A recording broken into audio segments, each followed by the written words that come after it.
네, 여러분 저 217페이지 하단 이 징계 안에서 제일 짜증나는 데가 징계위원회예요. 징계위원회 보도록 하겠습니다. 힘내십시오, 여러분. 이번 시간만 지나면 좀 나아져요. 그래서 자, 징계위원회 경무관 이상은 국무총리 징계위원회로 갑니다. 경무관 이상은 국무총리 징계위원회로. 그래서 승진하고 위원회가 좀 다른 게 징계위원회는 국무총리 징계위원회가 따로 있죠. 승진은 그렇지 않지 않습니까? 승진은 경찰청 경찰청 중앙승진심사위원회가 있고 그다음에 각 기관의 보통 승진심사위원회가 있죠. 승진은 그런데 이 징계는 국무총리 징계위원회가 좀 따로 있어요. 그래서 자, 경무관 이상은 국무총리 징계위원회로 가고 그다음에 그 밑에 총경 이하는 경찰공무원 징계위원회가 있습니다. 그런데 저 밑에 박스로 오면 경찰공무원 징계위원회는 경찰공무원 중앙징계위원회와 경찰공무원 보통 징계위원회가 있습니다. 이것은 이제 또 승진심사위원회랑 또 체제가 똑같아요. 그러니까 국무총리 징계위원회만 따로 있는 것이고 나머지 위원회는 승진심사위원회랑 똑같은 거죠.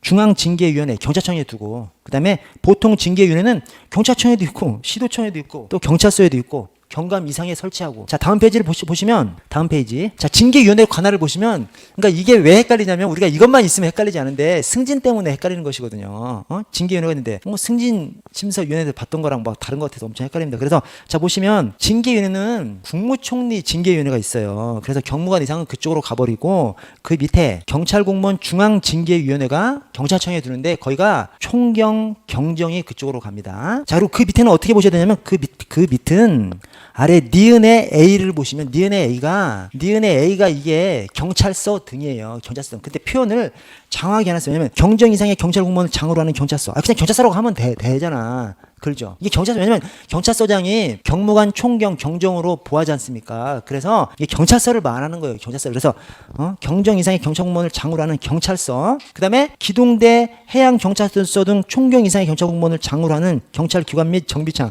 해양 경찰서장은 총경으로만 임하잖아. 보하잖아요. 그렇죠. 우리 그냥 일반 경찰서장은 육경 경찰서장은 경무관 총경 경정으로 보합니다. 그러니까 경정 이상 해경서장은 총경으로만 딱 보여요. 그러니까 여기 경찰 기동대 해양 경찰서 등 총경이나 경찰공무원 장으로 하는 경찰 기관 및 정비창 이게 딱 그냥 경찰서 등이야. 경찰서랑 똑같이 대우를 받는 경찰 기동대 이런데 그래서 경찰서 등은 경위 이하예요. 경위 이하. 오케이? 그러면 시도청은 뭐가 남죠? 경감만 해. 이거 어떻게 알았어? 이거 엄청 어려운 건데. 엄청 헷갈려. 봐도 엄청 헷갈립니다. 그러니까 시도청만 고유로 하는 것이 경감만 남는 거예요. 그러니까 경무관 이상은 국무총리 징계위원회, 그다음에 총경 경정은 경찰청 중앙징계위원회. 그러면 나머지가 경감 이하가 시도청 이하로 오는데 그 중에서 경찰서에서 경위 이하를 하니까 시도청에서는 딱 경감이죠, 경감. 물론 시도청 안에 있는 또 하위 기관도 거기서 하죠. 그러나 고유하게 하는 것이 경찰서 경감들이 사건 나면 무조건 시도청으로 가야 되는 것이죠. 그래서 그 옆에다가 왼쪽 옆에다가 여기 지금 경무관 이상은 국무총리 징계위원회, 그 다음에 총경 경정은 경찰공무원 중앙징계위원회 있지 않습니까? 왼쪽 그 아래에다가 시도청 땡땡 경감, 그 다음에 경찰서 등 경위 이하 이렇게 좀 적어 놔 주시죠. 그리고 나서 이제 오른쪽에 승진을 적는 것이죠. 오른쪽에 승진을 적는데 이 승진은 중앙승진심사위원회 경무관 총경 의로의 그러니까 경무관 총경이 가는 것이 아니라 경무관으로 총경으로 승진하는 것이 가는 거기 때문에 실제 계급자들은 총경들하고 경정들이 글로 가는 겁니다. 그래서 사실은 저거랑 똑같은 거죠. 이것은 저거랑 저쪽 위에랑 사실은 똑같은 거예요. 자 그리고 아래 시도청이 보통 승진심사위원회에서 시도청이 경정의로회 경감의로회 이게 이쪽으로 갑니다. 그러면 이제 경찰서 등이 경위 이하로회 이렇게 갑니다. 그래서 여기 맨 위에 이 징계에서 맨 위가 국무총리 징계위죠. 국무총리 징계위가 경무관 이상이 가고 그다음에 경찰공무원 중앙징계위원회 이 경찰청 중앙징계위원회 경찰공무원 중앙징계위원회가 총경 경정이 중앙징계위원회로 가죠. 그래서 그것이 여기 승진에 있어서의 중앙승진심사위원회가 경무관 총경 의로이거든요. 그러니까 실제로는 총경들하고 경정들이 가는 것이거든요. 똑같아요. 근데 그 아래서 시도청이 달라. 시도청이 왜냐하면 하나는 그냥 그 계급을 얘기하는 것이고 하나는 그거 의로의 계급을 얘기하는 것이기 때문에 그래서 밑에 시도청이 승진에 있어서는 경정, 경감, 의료의 승진을 시도청에서 고유하게 담당하는데 징계에서는 경감만 시도청 징계위원회로 갑니다. 경정은 중앙징계위원회로 가니까. 저 어렵습니다. 엄청 어려워요. 비슷하게 생긴 게 제일 어렵죠. 확 달라버리면 안 어려운데 비슷하게 생겼으니까 엄청 어렵습니다. 그래서 자, 징계위원회에서는 이 국무총리 국무총리 징계위원회가 있고, 이 국무총리 징계위원회를 국무총리 징계위원회라고도 부르고 국무총리 중앙징계위원회라고도 부릅니다. 어쨌든 징계에서는 국무총리 징계위원회가 있고, 저 승진에서는 그냥 경찰공무원 중앙징계위원회, 경찰공무원 보통징계위원회 그렇게밖에 없습니다. 아유, 징계가 났어. 승진 경찰공무원 중앙승진심사위원회, 경찰공무원 보통승진심사위원회 그 두 가지밖에 없습니다. 자, 거기 보통징계위원회를 좀 다시 한번 보시면, 자, 기억에 해당 징계위원회가 설치된 경찰기관 소속 경감 이하가 이제 보통 징계위원회로 가는 것이죠. 근데 그 밑에 A번에 경찰서 등의 경유 이하니까 경감만 남아서 시도청으로 가는 겁니다. 경감 징계는 시도청으로 갑니다. 경유 이하는 경찰서, 경감은 시도청, 경정 총경은 경찰청 중앙징계위원회, 경무관 이상은 국무총리 징계위원회 그렇게 가는 것이고요. 그리고 B번에 경감 이상의 경찰공무원을 장으로 하는 경찰기관, 이것은 이제 경사 이하만, 경찰서가 경위 이하니까 경감 이상을 장으로 하는 기관의 장은 경사 이하만 그렇게 경감 이상 장을 공무원으로 장으로 하는 경찰기관도 경사 이하 담당하고요. 자, 아래 관련 사건의 관할을 보시면 기억에 상위 계급과 하위 계급의 경찰 공무원이 관련된 징계 등 사건은, 그러니까 경찰서 과장하고 순경하고 함께 어디 뭐 돈 받는 이상한 짓을 했다. 그러면 상위 계급의 경찰 공무원을 관할하는 징계위원회에서 심의 의결합니다. 그러니까 경정은 저 중앙징계위원회잖아요. 경찰공무원 중앙징계위원회 저 경찰청에다가 두는 이제 그쪽으로 그냥 함께 순경까지 함께 그냥 가버리는 것이죠. 자, 그 뒤에 첫째 줄 끝에 상위 계급의 경찰공무원을 관할하는 징계위원회 심의하고, 자, 그 아래줄 끝에 상급 경찰기관과 하급 경찰기관에 소속됐어. 이것은 상급 경찰기관으로 가는 것이죠. 계급을 떠나서. 그래서 저 시도청 근무자하고 경찰서 근무자하고 같이 해. 그러면 시도청으로 가는 겁니다. 대신 그 관할을 할 때 그 사이에 뭐 경정이 한 명 껴 있어. 그럼 그 경정은 거기서 못 하는 거죠. 그것은 저 중앙징계위원회로 가야 되기 때문에 안 되는 것이고, 관할이 될 때 같은 관할대로 얘기합니다. 그래서 여기 상위 계급, 하위 계급, 그다음에 상급 기관, 하급 기관, 이것은 관할이 될 때를 얘기하는 겁니다. 자, 니은에 소속이 다른 2명 이상의 경찰 공무원이 관련됐어. 이 소속이 다르다는 것은 서로 징계 관할이 다른 것을 얘기합니다. 그래서 소속이 다른 2명 이상 경찰 공무원이 관련됐어. 그때는 모두를 관할하는 바로 이 상급입니다. 그래서 관악경찰서 경유하고 강동경찰서 경유하고 어떤 같이 이상한 짓을 했어. 그러면 강동경찰서 경유는 강동서 관할, 관악서 경유는 관악서 관할이지 않습니까? 서로 관할이 다르잖아요. 그때는 공통으로 관할하는 바로 이 서울청 보통징계위원회에서 하는 것이죠. 둘 다 경유지만 공통으로 관할하는 곳으로 가야 되기 때문에 서울청으로 갑니다.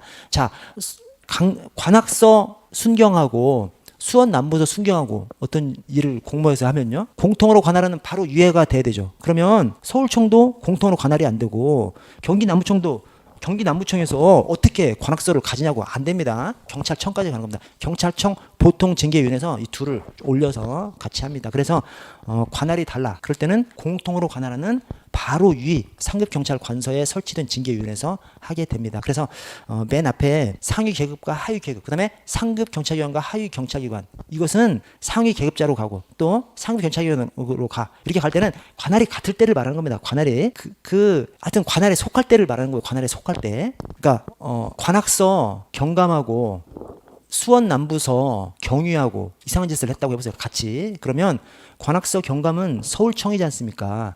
그리고 수원 남부서 경유는 수원 남부서잖아요. 그러면 상위 계급자라고 해서 수원 남부서 경유까지 서울청으로 가느냐? 서울청이 경기 남부 수원 남부서 걸 어떻게 관할하냐? 그렇게 안 되는 것이죠. 이렇게 관할이 아예 달라버려. 그때는 공통으로 관할은 바로 위로 가야 되기 때문에 경찰청까지 가버리는 겁니다. 근데 관할이 될 때 상위 계급, 하위 계급, 관할이 될 때 상급 기관, 하급 기관일 때 상급 계급자, 그 다음에 상급 기관 소속으로 하는 것이지, 관할이 달라버려. 관할을 할 수가 없어. 그러면 안 되는 거죠. 그때는 공통으로 관할하는 바로 위로 가야 됩니다. 자, 아래 징계위원회 구성을 보시면 경찰공무원 중앙징계위원회건 경찰공무원 보통징계위원회건 위원장 1명을 포함해서 11명 이상 51명 이하의 공무원위원과 민간위원으를 구성합니다. 여기서 이제 두 가지를 아셔야 돼요. 하나는 옛날하고 다르게 아주 옛날에는 그냥 징계위원회만 있었어요. 근데 지금은 징계위원회가 있고 징계위원회 회의가 또 따로 있죠. 그래서 우리가 흔히 말하는 징계위원회는 여기서 말하는 징계위원회 회의고, 그러니까 직접적으로 의결을 하는 그것은 징계위원회 회의라고 부르고, 징계위원회는 징계위원회 회의 위원을 구성할 수 있는 인력풀인 것이죠. 그래서 징계위원회 11명 이상 51명 이하 여기에서 인원을 뽑아서 징계위원회 회의를 만들어서 거기서 의결을 하게끔 만드는 것이죠. 그래서 우리가 실제 징계위원회라고 부르는 것은 징계위원회 회의입니다. 실제 의결을 하는 것은 징계위원회 회의고, 징계위원회 회의를 구성하는 그 위원을 뽑을 수 있는 인력풀이 징계위원회가 되는 것이죠. 그래서 이 징계위원회는 넓은 거죠. 거기서 징계위원회 회의 위원을 뽑으니까. 그래서 11명 이상 51명 이하 굉장히 많은 것이 인력풀이기 때문에 그렇습니다. 자, 그리고 여기 11명 이상 51명 이하의 공무원위원만으로 구성해요. 민간위원도 들어가죠. 그래서 위원장 1명을 포함해서 11명 이상 51명 이하의 공무원위원 하면 그냥 틀리는 거죠. 뒤에 민간위원을 꼭 넣어줘야 돼요. 그래서 우리가 이제 숫자가 이렇게 나오면 숫자에만 필이 딱 꽂혀버린다니까. 그래서 막 보다가 공무원위원에서 딱 끝나버리면 그냥 숫자만 핑핑 오핑 맞구나 그렇게 그냥 넘어버릴 수가 있어요. 근데 그것이 아닙니다. 민간위원이 반드시 들어가야 되기 때문에 공무원위원과 민간위원까지 다 들어와야 됩니다. 자, 아래 국무총리 중앙징계위원회를 좀 넣어놨는데, 저 위에는 이제 경찰공무원 징계위원회고, 아래 국무총리 중앙징계위원회는, 자, 국무총리 중앙징계위원회는 위원장 1명을 포함해서 17명 이상 33명 이하의 역시 공무원위원과 민간위원을 구성하고, 이 경우 민간위원 수는 위원장을 제외한 위원 수의 2분의 1 이상입니다. 그 위원장 제외하고 뭐하고 막 엄청 헷갈려. 근데 지금 국무총리 중앙징계위원회보다 우리 징계위원회가 민간인에 대해서 더 호의적입니다. 즉 더 개방적인 것이죠. 그래서 우리는 징계위원회가 있고 징계위원회 회의가 있는데, 징계위원회는 그냥 위원수의 2분의 1 이상입니다. 그러나 의미는 위원장이 위원이기도 하기 때문에 위원장 포함한 거예요. 의미는. 자, 그냥 징계위원회는 위원장 거론하지 않고 위원수의 2분의 1 이상입니다. 근데 징계위원회 회의는 딱 그냥 위원장 포함한 위원회 2분의 1이라고 되어 있습니다. 그래서 우리 경찰 공무원 징계위원회나 징계위원회 회의가 더 개방적으로 되어 있습니다. 국무총리 징계위원회는 위원장을 제외한 위원수의 2분의 1이라고 그렇게 되어 있습니다. 위원장을 제외한 위원수의. 자, 오른쪽에서 징계위원회 위원을 보시면, 자, 공무원위원과 민간위원이 있는데요. 자, A번에 중간에 징계 등 심의 대상자보다 상위 계급인 경위 이상의 소속 경찰 공무원 또는 상위 직급에 있는 6급 이상의 소속 공무원 중에서 징계위원회 공무원위원을 임명합니다. 이것도 승진심사위원회다. 승진심사위원회는 경찰 공무원으로만 돼 있죠. 근데 여기 징계위원회는 일반직도 여기 들어갈 수 있어요. 일반직도. 또 위원장도 일반직이 될 수 있게끔 해놨습니다. 그래서 경위 이상, 그 다음에 6급 이상, 대상자보다 상위 계급의 경위 이상, 6급 이상 가운데서 공무원위원을 임명하고요. 자, B번에 다만 보통 징계위원회의 경우 저 끝에 경위 이상 아래 6급 이상이 끝에 미달되는 등의 보통 징계위원회를 구성하는 것이 곤란한 경우에는 상위 계급인 대상자보다 상위 계급인 경사 이상 또는 7급 이하 경사 이하 또는 7급 이하 공무원 중에서 임명할 수 있고, 이 경우에는 3개월 이하의 감봉 또는 견제, 이게 경징계만 할 수 있도록 그렇게 해놨습니다. 그래서 원래 경위 이상 6급 이상이 돼야 되는데, 대상자보다 상위 계급의 경위 이상 6급 이상이 돼야 되는데 부족하면 경사 이하 7급 이하도 할 수 있는데, 그때는 경징계만 할 수 있도록 해놨습니다. 자, 민간위원을 보시면 징계위원회가 설치된 경찰기관의 위원수의 2분의 1 이상을 아래 민간위원으로 유축합니다. 그냥 위원수의 2분의 1 이상이에요. 뭐 위원장 제외하라 포함해라 표현 없습니다. 그냥 위원수의 2분의 1 이상. 자, 이 경우 특정 성별의 위원이 민간위원수의 10분의 6을 초과하지 않도록 해야 됩니다. 그래서 민간위원 특정 성별이 징계위원회 전체가 아닙니다. 민간위원수의 10분의 6을 초과하지 않도록 해야 됩니다. 자, 중앙징계위원회, 보통 징계위원회가 있는데 이것이 십정총민 5부 20민입니다. 중앙징계위원회가 십정총민, 경찰청 중앙징계위원회, 경찰공무원 중앙징계위원회가 경찰청에 있는 것이기 때문에 경찰청 중앙징계위원회, 경찰공무원 중앙징계위원회, 십정총민, 자, 법권변 10년 이상, 정교수 이상, 총경 또는 4급 이상, 그 다음에 민간부문 인사감사부 임원급 등. 자, 보통 징계는 5부 20민. 그래서 법권변 5년 이상, 부교수 이상, 공무원으로 20년 이상만 근속했으면, 뭐 계급 떠나서 공무원으로 20년 이상 근속했으면, 이게 전에는 이제 경찰 공무원으로였는데 일반직까지 다 그냥 포함된 겁니다. 그래서 공무원으로 20년 이상 근속, 라의 민간부문 인사감사 임원급 등은 똑같고요. 그래서 십정총민 5부 20민 이렇게 해주시고, 아래 민간위원 임기는 2년 한 차례만 연임할 수 있고요. 다음 페이지 보시면, 자, 징계위원회 회의가 있습니다. 엄청 헷갈려요. 징계위원회가 있고 징계위원회 회의가 있죠.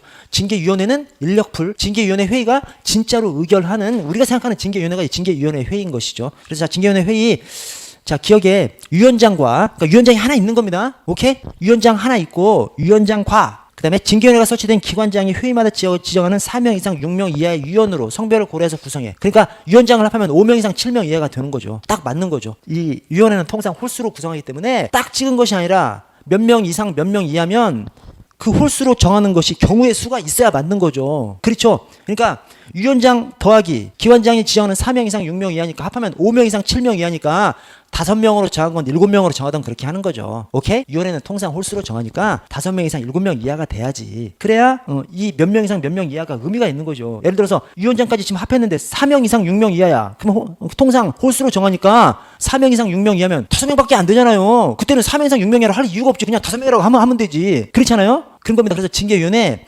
위원장 포함해서 그다음에 기관장이 지정하는 4명 이상 6명 이하, 그러니까 합하면 5명 이상 7명 이하가 됩니다. 그래서 5명이나 7명으로 정하는 것이죠. 그래서 이제 몇 명 이상 몇 명 이하가 의미가 있는 거예요.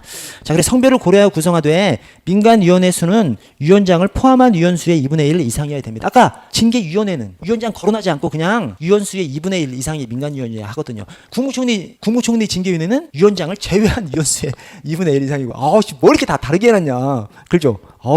하여튼 그렇습니다. 그러니까 우리 경찰 공무원 징계위원회가 훨씬 더 개방적으로 해놓은 것이죠. 민간위원한테. 자, 니은 다음 각 호의 경우에는 피해자와 같은 성별의 위원이 위원장을 제외한 위원수의 3분의 1 이상 포함되어야 합니다. 그러니까 이 성별 관련해서는 좀 소극적으로 해놨습니다. 민간위원회에 대해서는 적극적으로 좀 해놨는데 성별에 대해서는 소극적으로 제외한 위원수의 3분의 1 이상. 그래서 그런 사건들이 뭐냐면 성폭력 범죄나 성희롱, 성폭력, 성희롱 여기서는 피해자와 같은 성별의 위원이 위원장 제외한 위원수의 3분의 1 이상 포함되도록. 그래서 성별은 좀 소극적으로, 민간위원은 적극적으로, 성별은 좀 소극적으로 그렇게 해놨고요. 자, 리을을 보시면 리을. 징계위원회 회의는 위원장이 소집하고요. 미음 당연히 위원장 표결권이 있고요. 자, 비읍에 위원장은 위원 중 최상위 계급 또는 이에 상하는 직급에 있거나, 이에 상하는 직급이 이게 일반직 공무원이 위원이 될 수 있지 않습니까? 위원장도 될 수 있게 만들면 이게 한 몇 년 전에 바뀐 거예요. 그 전에는 다 경찰 공무원만 위원이 될 수 있고 또 경찰 공무원만 위원장이 될 수 있게끔 해놨었거든요. 근데 바뀌어서 일반직도 들어갈 수 있고 또 일반직도 위원장이 될 수 있도록 그렇게 바꿔놨고요. 자, 최상위 계급 또는 이에 상하는 직급에 있거나 그다음에 계급이 같은 사람이 2명 이상일 때는 최상위 계급 또는 이에 상하는 직급에 먼저 승진 임용된 공무원 선임자가 위원장이 됩니다. 아래 징계위원회 제척 기피 회피를 보시면 여러분 제척 기피 회피가 이제 가장 대표적인 제척 기피 회피가 수사에서의 제척 기피 회피죠. 수사에서 제척 기피 회피가 어떻게 되냐면 여러분 이거 그냥 이게 뭐 이렇게 출제 막 드는 곳은 아닙니다.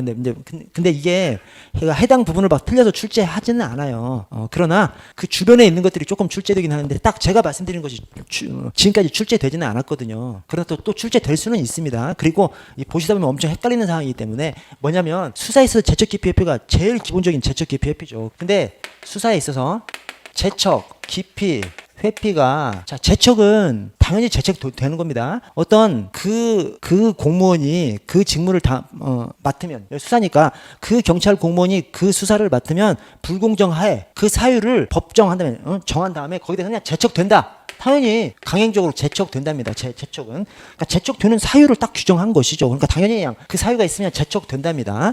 자, 저 기피는 누가 하는 거야? 국민이 하는 겁니다. 국민이. 고소인이나 뭐 피고소인, 국민이 하는 것이기 때문에 국민 마음이야. 기피 신청할 수도 있고 기피 신청 안 할 수도 있고. 오케이? 그래서 할 수 있다면 이것은. 자, 회피는 우리 공무원이 형사가 내가 담당하면 공정하지 못할 사유가 있어. 그러면 아니 내가 담당하면 불공정할 것 같아. 당연히 공무원의 의무로서 회피해야 되죠. 그래서 회피는 기관장 허가를 받아서 회피하여야 한답니다. 회피하여야 한다. 이렇게 돼 있어요. 오케이? 이렇게 돼 있는데 여기 징계하고 그다음에 감찰관의 제척 기피 회피 이거하고는 조금 달라. 왜냐면 여기는 지금 아는 사람이거든요. 다 징계위원 우리 기관에 좀 높은 사람들이 징계위원으로 들어가잖아요. 그럼 징계 대상이던 사람하고 아는 사람이죠. 다 어차피 아는 사람이야. 여기 수사는 대상이 국민이지 않습니까? 이 기피하는 사람이 국민이야. 국민. 근데 여기 징계에서는 기피하는 사람이 우리 직원, 징계 대상이든 직원이고, 그다음에 회피해야 할 사람이 징계위원, 원래 아는 사람이야. 그래서 그냥 무조건 강행적으로 회피해야 한다라고 해버리면 뭔 문제가 생기냐면 다 그러면 기피되고 다 회피하면 징계위원회에 들어올 사람이 없는 거예요. 그래서 여기서 약간 절충적으로 좀 규정이 되어 있습니다. 그래서 보시면 징계위원회 제척 기피 회피. 자, 징계위원회 위원장 또는 위원이 다음에 해당하는 경우에는 심의 의결에 관여하지 못한다. 이게 제척이죠. 제척. 일정한 사유를 정해놓은 다음에 거기서 그냥 아예 관여하지 못하게 하는 거. 강행 규정을 하는 거. 이게 제척입니다. 제척. 뭐 A번 징계 등 심의 대상자의 친족 또는 직근 상급자, B번에 징계 사유와 관계가 있는 경우 이런 데는 그냥 제척돼 버립니다. 자, 니은을 보시면 니은. 자, 징계 등 심의 대상자가 하는 것이 기피죠. 저 수사에서는 국민이 하는 거. 근데 우리 징계에서는 징계 대상자인 공무원인 것이죠. 공무원. 그것이 특성이 있는 거예요. 그래서 자, 징계등 심의 대상자는 기피를 신청할 수 있죠. 이것은 그 대상자 마음이죠. 마음. 기피 신청할 수도 있고 기피 신청 안 할 수도 있고. 그래서 기피를 신청할 수 있습니다. 자, 근데 리얼해. 징계위원회 위원장 또는 위원은 그러니까 수사에 있어서는 저 회피는 회피해야 한다지 않습니까? 근데 징계위원회에 있어서 회피는 절충적으로 어떤 것은 회피해야 되고 어떤 것은 회피할 수 있다 이런 식으로 했습니다. 뭐냐면 기억에 해당하면 기억이 뭐예요? 재척사유죠. 재척사유에 해당하면 회피해야 하고 그다음에 불공정한 의결을 할 우려가 있다고 의심할 만한 타당한 사유가 있는 경우에는 회피할 수 있다. 원래는 회피해야 한다는데 징계위원회는 지금 대상자랑 징계위원회 위원이랑 어차피 다 아는 사람이거든요. 그래서 회피를 회피가 형사가 하는 거니까 징계위원회에서는 징계위원이 하는 거죠. 징계위원이 하는 것인데 무조건 회피해야 된다 강요규정을 해놔버리면 그러면 징계위원회에 들어갈 사람이 없어버려요. 잘못하면. 그리고 상대방이 엄청 그거 가지고 막 물고 늘어질 수 있는 것이고 그래서 이 징계위원회라든가 그다음에 저 감찰 관련해서는 아는 사람 우리 내부 사람을 대상으로 하기 때문에 그래서 회피를 절충적으로 이렇게 해놨습니다. 절충적으로. 그래서 거기 제가 아래 빨간 줄로 써놓은 것이 회피는 직무집행자가 하는 거예요. 기피는 그 대상자가 하는 것이고 회피는 직무집행자가 하는 것인데 직무집행자 본인이 사건을 맡으면 불공정할 것 같으면 공직자의 의무로 회피해야 하니까 원래 가행 규정이라니까. 그러나 징계위원하고 감찰관의 회피는 그 대상자가 이미 아는 관계야. 그러니까 무조건 배제해 놔버리면 이 업무 자체가 못하게 될 수가 있다니까요. 그래서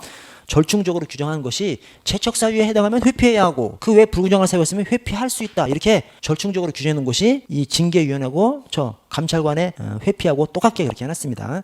자, 오른쪽 침사 재심사 청구를 보시면 1번에 징계 의결 등을 요구한 기관의 장은 징계위원회가 의결을 했어. 그럼 바로 이제 통지를 해주죠. 딱 보니까 너무 가볍다고 인정해. 그러면 심사나 재심사를 청구할 수 있습니다. 근데 심사나 재심사가 이 실무에서는 거의 안 해요. 그래서 이게 심사나 재심사를 청구해야 한다가 아니고 당연히 할 수 있다죠. 할 수 있다니까 해도 되고 안 해도 되니까 실무에서 안 하는 거죠. 아니 징계위원회를 할 때 위원장이 기관장이 미리 다 알아서 해요. 미리 다 알아서 청문관한테 얘기하든 부청문관한테 얘기하든 해서 어느 정도 되면 되겠다라는 것을 대부분 그냥 알아서 하라고도 하지만 일단 경징계 중징계를 구분해서 요구해야 되니까 경징계 중징계를 나누는 사람이 기관장이고 또 같은 경징계 안에서 같은 중징계 안에서 어느 정도가 되면 좋겠다 이것을 기관장이 자기가 위원을 자기가 지정하니까 위원 임명을 자기가 하니까 또 뭐 위원한테 얘기하든지 위원장한테 얘기하든지 또는 청문관한테 얘기하든지 부청문관한테 얘기하든지 해서 다 이미 조율을 합니다.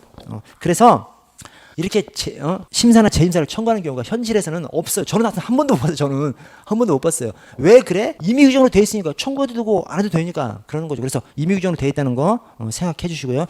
자, 1호에 국무총리 징계위원회의 의결에 대해서는 더 올라갈 데가 없으니까 그냥 해당 징계위원회에다가 재심사를 청구하고요. 그래서 국무총리 징계위원회는 자기가 다시 해야 되기 때문에 이제 재심사라고 표현을 하고 그다음에 2호 중앙행정기관에 설치된 징계위원회는 아래 더 높은 것이 국무총리 징계위원회가 있으니까 국무총리 징계위원회에 심사를 청구합니다. 그래서 국무총리 징계위원회 같은 데다가 청구하는 것이 재심사 청구고 같은 기관에서 다시 해야 되니까 중앙행정기관에서 한 것을 국무총리 징계위원회로 청구하는 것은 그냥 심사 청구입니다. 또 그 외의 기관 3호에 그 외의 징계위원회의 의결은 직근 상급기관에 설치된 징계위원회 심사를 청구합니다. 그래서 상급기관에 청구하는 것은 심사 청구라고 하고 국무총리 징계위원회에서 하는 것을 다시 국무총리 징계위원회에다가 청구하는 것은 그것은 같은 국무총리 징계위원회가 다시 해야 되기 때문에 재심사 청구라고 이렇게 표현합니다. 어쨌든 징계가 너무 가볍다고 인정하면 심사 또는 재심사를 청구할 수 있습니다.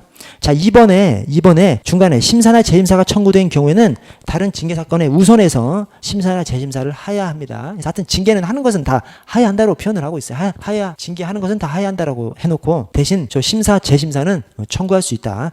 자, 아래 재징계 의결 요구를 보시면 자, 처분권자는 다음에 해당하는 사유로 소청심사위원회 또는 법원에서 징계 처분의 무효 또는 취소의 결정이나 판결을 받은 경우에는 다시 징계 의결을 요구해야 됩니다. 왜 그래? 이 징계가 해임이나 파면이 소청심사나 소송을 거쳐서 취소됐어. 그러면 해임 파면 아예 그냥 하지 말아야 돼? 대부분은 해임 파면이 너무 과도하다는 거죠. 그러니까 더 약하게 해야 될 거 아니에요. 그래서 이 소청심사위원회나 법원에서 징계 무효 취소 결정이나 판결을 받으면 다시 징계위원회를 다시 열어야 되는 거예요. 다시 열어서 좀 약하게 해야 되는 것이죠. 다시 합의를 해서.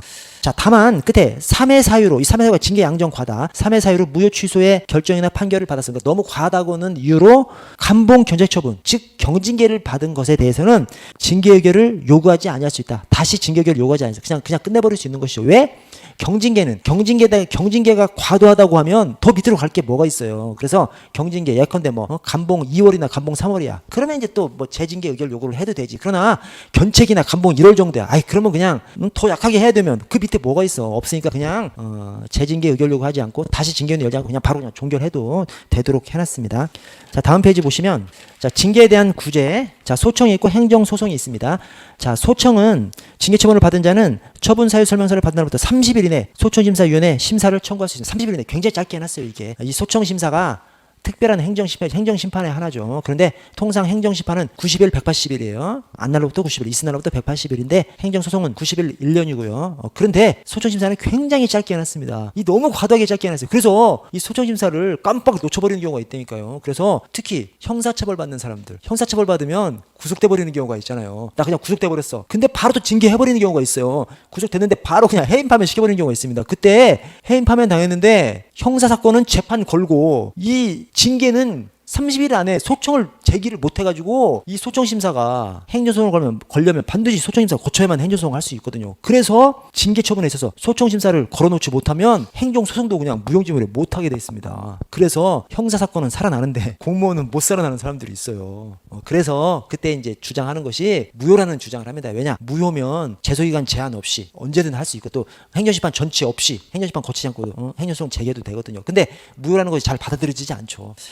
자, 아래 관련 판례를 보시면 1번에 중간에 징계 처분을 집행한 다음에는 특단의 사정이 없는 한 그 스스로 이를 취소하거나 변경할 수 없습니다. 이는 징계위원회 의결 내용에 하자가 있는 경우에도 마찬가지입니다. 왜 그래? 의결을 거쳐서 했잖아요. 그거를 기관장이 맘대로 고치면 안 되잖아요. 그래서 의결을 거쳐서 한 것이기 때문에 이 위원회가 의결 기관이기 때문에 의결을 거쳐서 한 것이기 때문에 하여튼 취소하거나 변경할 수 없습니다. 자, 2항은 2번 징계 처분의 취소를 구하는 소에서 징계 사유가 될 수 없다고 판결한 사유와 동일한 사유를 내세워서 행정청이 다시 징계 처분을 한 것은 확정 판결에 저촉되는 행정 처분을 한 것으로서 아래 확정 판결이 기판력에 저촉돼서 허용될 수 없습니다. 즉 행정 소송을 거쳐서 징계가 취소됐어요. 오케이? 행정 소송에서 징계가 취소됐어. 그러면 징계 없이 끝나? 그렇지 않죠? 다시 징계를 하죠. 그 취지에 맞춰서 약하게 징계를 하려고 다시 징계위원회를 다시 엽니다. 근데 그때 행정소송의 판결문에 이러이러한 사유는 징계 사유가 되지 않는다라고 적어놨으면 그 사유로 하지 말고 다른 사유로 해야지. 그 사유를 그대로 갈아가지고 징계를 해버리면 그것은 이 재판, 판결에 어긋나는 것이죠. 그래서 그걸 갖다 표현하기를 확정 판결의 기판력에 왜냐? 판결문에서 이러이러한 사유는 징계 사유가 될 수 없다라고 하면 그건 징계 사유가 될 수 없는 거예요. 그것은. 근데 다른 기관인 행정기관에서 그것을 다시 징계 사유로 삼아서 아무리 징계를 더 낮게 하더라도 그것은 안 되는 것이죠. 그래서 그것은 허용될 수 없다. 자, 3번에 이 3번이 어떤 판결이냐면 자, 의원 면직을 했어요. 본인이. 이 사람이 돈을 먹은 거야. 돈을 먹었더니 너 파면 될래? 그냥 사표 낼래? 그래서 이제 파면 당하면 퇴직금도 깎여버리니까 그냥 사표 내면 퇴직금은 제대로 나오지 않습니까? 그래서 사표를 낸 거예요. 사표를 내고 보니까 아니 내가 뭐 징계 절차 진입한다 하더라도 뭐 잘릴 수도 있고 안 잘릴 수도 있고 약하게 징계를 먹을 수도 있는데 억울하게 지금 사표를 낸 것 같아. 그래서 강요해서 사표를 냈다고 해서 의원 면직에 대해서 소청을 제기한 겁니다. 소청을. 그러니까 소청심사위원회에서 의원 면직을 취소시켜 준 거예요. 살아났어. 살아나니까 어떤 일이 있어? 해당 기관에서는 얘가 지금 돈을 먹었잖아. 징계 절차 들어간 겁니다. 그래서 징계 절차 들어가지고 해임 돼버렸어. 소청 소송해가지고 못 살아났어. 그래서 하여튼 이 사람이 이 뒤에 이 해임 당한 것에 대해서 따지면서 뭐라고 얘기했냐면 우리 소청에는 이 원칙이 있거든요. 불이익 변경 금지의 원칙이 있거든요. 즉 소청은 징계 먹은 거에 대해서 또는 인상 불이익 처분에서 소청을 제기하면 하여튼 소청심사위원회에서는 절대로 더 강한 것을 해주지 않습니다. 하여튼 소청은 무조건 이득이 되는 거야. 소청이 받아들이지 않아도 징계가 더 강해지진 않아요. 그런데 이 사람이 이렇게 얘기한 것이죠. 아니 내가 지금 소청을 했다가 이제 살아났는데 그 결과로서 해임 처분을 받는 것은 결국 소청 때문에 해임 처분을 받은 거 아니냐. 불이익 변경 금지 원칙이 위배되는 거 아니냐 이렇게 주장한 겁니다. 그랬더니 판사가 뭐라 그랬어. 야 네가 제기한 소청을 막 취소시켜줘가지고 너 살아났잖아. 소청의 효과는 거기서 끝나는 것이지. 그 다음에 다른 사유로 이 해임 너는 사표 냈다가 소청을 해서 그 사표 낸 것을 물려서 살아났잖아. 그럼 소청의 효과는 거기서 끝나는 것이지. 그 뒤에 네가 돈 모은 것 때문에 해임 징계를 받은 것은 별개 사건이지. 당연한 것이죠. 그래서 이 사람 잘렸어요. 해임으로 잘렸습니다. 자, 오른쪽에 변상 책임을 보시면요. 이 변상 책임이 뭐예요?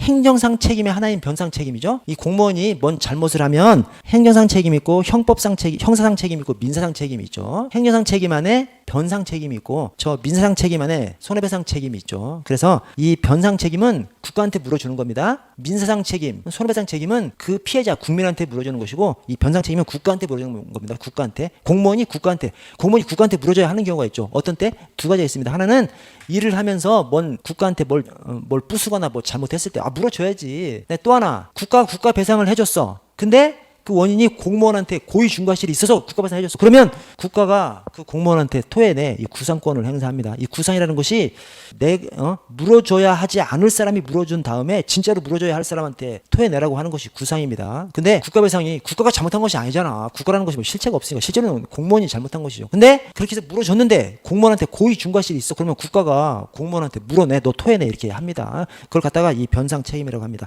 그래서 자, 변상 책임, 경찰 공무원이 그 직무를 집행함에 고의 또는 과실로 법령에 위반해서 타인에게 손해를 가한 경우에는 국가가 손해를 배상할 책임을 집니다. 이게 국가 배상이죠. 그래서 국가 배상의 요건은 공무원이 위법한 직무 집행이고 그다음에 공무원한테 고의 과실이 있어야 됩니다. 고의 중과실이 아니에요. 고의 과실이 있어야 이 2조상 국가배상법 2조상 국가배상 책임이 인정될 수 있습니다. 고의 중과실이 아니라 고의 과실만 고의 또는 과실만 있으면 국가배상 책임 인정될 수 있습니다. 자, 이때 국가는 그 경찰 공무원에게 고의 또는 중과실이 있는 경우 당해 공무원에 대해서 구상권을 행사할 수 있습니다. 그래서 국가배상 자체는 고의 또는 과실이 있을 때 그 위법하고 고의 또는 과실이 있을 때 배상을 해주지만 고의 또는 과실이 있는 모든 경우에 그 공무원한테 토해내. 그럼 공무원 못 해먹죠. 그래서 경과실은 봐주고 고의 또는 중과실이 있을 때 너 토해내라고 할 수 있습니다. 그래서 이 고의 과실, 고의 중과실 구분하셔야 되고요. 자, 2번에 회계관계 직원 등의 책임에 관한 법률상의 변상 책임. 자, 1번에 회계관계 직원은 고의 또는 중대한 과실로 법령이나 그 밖의 관계 규정 및 예산에 정해진 바를 위반해서 국가, 지방자치단체, 그 밖의 감사원의 감사를 받는 단체 등 재산에 손해를 끼친 경우에는 변상할 책임이 있습니다. 그래서 기본적으로 회계관계 직원도 고의 중과실일 때 변상할 책임이 있어요. 자, 그런데 2항에 2번에 현금, 물품을 출납하는 공무원은 다르지. 그래서 회계관계 직원도 일반적으로는 고의 중과실일 때 변상할 책임이 있습니다. 그런데 2항에 현금 또는 물품을 출납 보관하는 회계관계 직원은 선량한 관리자로서의 주의를 게을리해서 그가 보관하는 현금 물품이 망실되거나 훼손된 경우는 변상의 책임이 있습니다. 이 선량한 관리자로서의 주의를 게을리하면 이게 뭐야? 돈 삐면 무조건 물어내야 되는 겁니다. 당연하죠. 현금을 취급하는데 현금이 없는데 뭐 중과실, 경과실을 어떻게 따지고 있어? 없으면 무조건 물어내야 됩니다. 현금을 취급하는 것은. 그래서 은행도 마찬가지죠. 은행도 그 창구에 있는 직원들이 500원이라도 부족하면 반드시 그거 물어냅니다. 그래서 은행이 통상 끝나는 것이 뭐 4시 반, 5시에 끝나잖아요. 끝나는데 바로 집에 안 갑니다. 그 은행 문 닫아놓고 저 안에서 막 일을 하죠. 밥 먹고 저녁 때까지 막 뭐 일해요. 뭐 일하는지 아세요? 막 일단 그거 다 맞춥니다. 돈. 그날 들어가고 나간 거 전부 맞춰가지고 500원이라도 부족하면 반드시 물어내고 가고 남으면 원인이 뭔지 또 찾아내야 돼. 그래서 그거 찾느라고 이렇게 시간이 많이 걸리는 것이죠. 그래서 하여튼 현금을 취급하면 현금이 잃어버렸어. 그럼 선량한 관리에서 주의 의무를 다하지 못한 거죠. 그래서 현금을 취급하는 사람은 삐면 무조건 그냥 다 물어내게 합니다. 그래서 일반적인 공무원하고 또 일반적인 회계관계 직원하고 현금 물품을 관리하는 직원하고는 다른 것이죠. 이게 당연한 것이고요. 5번에 변상 책임의 유무 및 변상액은 감사원이 정합니다. 그래서 감사원이 최종 판정 기관이죠. 어떤 손해를 끼쳤어 안 끼쳤어 얼마를 물어내야 돼 이거 감사원이 최종 판정 기관이고요. 6항 대신 중앙관서장, 지방자치단체장 등은 회계관계 직원이 변상 책임이 있다고 인정되는 경우에는 감사원이 판정하기 전이라도 해당 회계관계 직원에 대해서 변상을 명할 수 있습니다. 그래서 최종적인 판단은 감사원에서 하지만 중앙행정기관, 중앙관서장이 일단 야 너 그거 물어내라고 할 수 있는 것이죠. 언제 감사원의 판단을 기다립니까? 일단 물어내라고 할 수 있는 것이죠. 대신 정확한 판정 권한은 감사원한테 있고요. 서로 의견 일치가 되잖아. 그러면 최종적인 판단 권한은 감사원한테 있고요. 다음 페이지 보시면 자, 경찰 공무원의 권익 보장 처분 사유 설명서의 교부가 있습니다. 자, 1항에 중간에 징계 처분 등을 할 때나 강임, 휴직, 지위해제, 면직 처분을 할 때는 즉 징계 처분이나 불이익한 처분을 할 때에는 아래 처분 사유를 적은 설명서를 교부해야 됩니다. 왜 그래? 아니 처분 사유 설명서가 이 지금 불이익한 처분을 왜 하는 건지 알려주는 설명서가 처분 사유 설명서죠. 내가 지금 왜 이 불이익한 처분을, 내가 지금 왜 징계 처분을 당하는지, 내가 지금 왜 이 불이익한 처분을 당하는지 이유를 알아야 다툴 수가 있을 거지 않습니까? 그래서 다투는데 소청심사나 행정소송을 제기하는데 소청이나 소송으로서 다투는데 엄청 유용한 자료가 이 처분사유 설명서죠. 자, 다만 본인의 원에 따른 강임, 휴직, 면제 처분은 그러하지 않죠. 그래서 이게 경찰공무법에 있는 것이 아니라 국가공무법에 있는 거기 때문에 강임이라는 것도 나오죠. 우리 경찰공무원한테는 적용되지 않지만 그래서 딱 보기에는 불이익한 처분이라고 보여지는 강임, 휴직, 면직이 본인이 원해서 하는 거면 본인이 사표 냈어. 그럼 거기다가 뭐 처분사유 설명서 줄 리가 처분사유 설명서 보내줄 필요가 없지 않습니까? 자기가 원해서 자기가 사표 낸 건데 처분사유 설명서 필요하지 않죠. 그래서 그런 경우 본인의 원에 따른 강임, 휴직, 면직 처분은 처분사유 설명서 보낼 필요 없고요. 안 보내도 괜찮고요. 자, 2항에 처분권자는 피해자가 요청하는 경우 다음 각호의 어느 안에 해당하는 사유로 처분 사유 설명서를 교부할 때에는 징계 처분 결과를 피해자에게도 함께 통보해야 됩니다. 이게 그 위에 피해자가 요청하는 경우 형원편을 좀 칠해주세요. 이게 깜빡 넘어갑니다. 피해자가 요청하는 경우 왜 그래? 이게 지금 성폭력 성희롱이거든요. 성폭력 성희롱 본인이 피해자가 요청하면 결과 통지서를 그 피해자들한테도 보내라는 거. 피해자가 엄청 궁금한 사람이 있겠죠? 피해자가 성폭력 성희롱 당해. 어떻게 결과가 나오는지 엄청 궁금하겠지. 그러면 보내달라고 해. 그럼 보내줘야지. 대신 피해자가 다시는 그 일을 떠올리고 싶지도 않은 경우도 있지 않습니까? 그때 괜히 그냥 보내줘가지고 그걸 보면서 다시 상처받으면 안 되기 때문에 그래서 피해자가 요청하는 경우에만입니다. 요청하지 않으면 안 보냅니다. 자, 거기 성폭력, 성희롱, 그다음에 이 3호가 갑질이죠. 갑질. 성폭력, 성희롱, 갑질 이런 것에 대해서는 피해자가 요청하면 피해자한테도 징계처분 결과를 함께 통보해야 합니다. 자, 사망을 보시면 이런 표현이 있어요. 사망. 이 표현이 엄청 돌아다니는 표현입니다. 처분사유 설명서 교부 제도는 사전적 구제 절차로서의 의미를 갖습니다. 이거 갖다가 엄청 저한테 질문을 하세요. 왜냐면 이게 지금 사전적, 사후적이라는 것이 어떤 일이 있고 난 다음에 사후적, 어떤 일이 있기 전에 사전적. 그렇죠. 지금 이것은 징계를 당한 다음에 하는 거잖아요. 오케이? 지금 불이익 처분, 징계 또는 불이익 처분을 받은 다음에 처분사유 설명서를 교부하는 거기 때문에 왜 사전적이지? 이렇게 막 질문하시는 분들 많습니다. 근데 그게 뭔 말이냐면 제가 그 옆에다 써놨습니다. 본질적인 구제 절차는 따로 있죠. 소청이나 소송 따로 있지 않습니까? 소청이나 소송을 통해서 구제를 받는 것인데 그 본질적인 구제 절차에 앞선 사전적 절차라는 거죠. 그래서 이것을 사전적 구제 절차로서의 의미를 갖는다 이렇게 표현을 합니다. 그래서 이 표현이 맞는 것이라는 것을 이해해 주시고요. 자, 아래 고충심사를 보시면 자, 고충심사. 공무원은 그 대상의 공무원은 끝에 고충에 대해서 상담을 신청하거나 심사를 청구할 수 있고요. 자, 누구나 성폭력 성희롱 신고할 수 있다. 공무원 고충이 있으면 상담을 신청하거나 심사를 청구할 수 있고 또 누구나 성폭력 성희롱 신고할 수 있습니다. 할 수 있고 할 수 있어요.